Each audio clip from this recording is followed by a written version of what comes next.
बातम्यामध्ये सदैव अग्रस्थानी आणि महाराष्ट्रातही नंबर 1। आपण पाहत आहात महाराष्ट्र न्यूज 1। ऑपरेशन प्रहार अंतर्गत माना पोलिसांची मोठी कारवाई। 5 गोवंशीय बैलांची सुटका। अज्ञात आरोपी विरुद्ध गुन्हा दाखल। पोलीस स्टेशन माना हद्दीत ऑपरेशन प्रहार अंतर्गत मोठी कारवाई करण्यात आली असून गोपनीय माहितीच्या आधारे करण्यात आलेल्या छाप्यातील कत्तलीच्या उद्देशाने निर्दयीपणे बांधून ठेवलेले 5 गोवंशीय बैल माना पोलिसांनी सुखरूप ताब्यात घेतले आहेत। या प्रकरणी अज्ञात आरोपी विरुद्ध गुन्हा दाखल करण्यात आला आहे।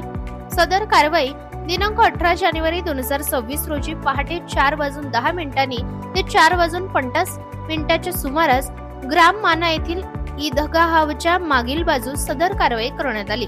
पोलिसांनी 2 पंचांच्या उपस्थितीत पाहणी केली असता गोवंशीय बैलांना आखूड दोराने बांधून त्यांना वेदनादायक अवस्थेत कत्तलीच्या उद्देशाने ठेवण्यात आल्याचे निदर्शनास आले। या प्रकरणी पोलीस स्टेशन माना येथे अपर क्रमांक 20/2026 अन्वये महाराष्ट्र प्राणी संरक्षण अधिनियम 1976 चे कलम 5, 9, 11 तसेच प्राण्यांना निर्दयतेने वागवण्यास प्रतिबंधक करणारा अधिनियम 1960 चे कलम 11(1) अ, फ, ह, आय अंतर्गत गुन्हा दाखल करण्यात आला आहे।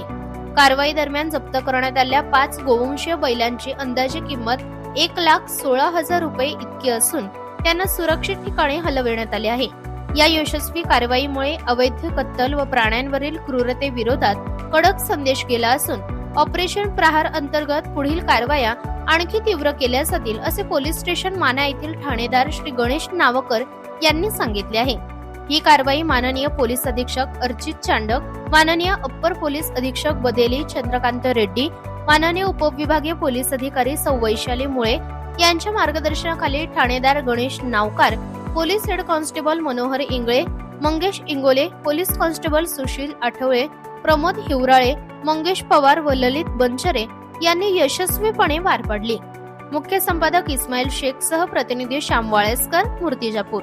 या बातमीचा व्हिडिओ तुम्हाला आवडला असल्यास व्हिडिओला लाईक करा, शेअर करा आणि महाराष्ट्र न्यूज 1 या न्यूज चॅनलला सबस्क्राईब करा। धन्यवाद।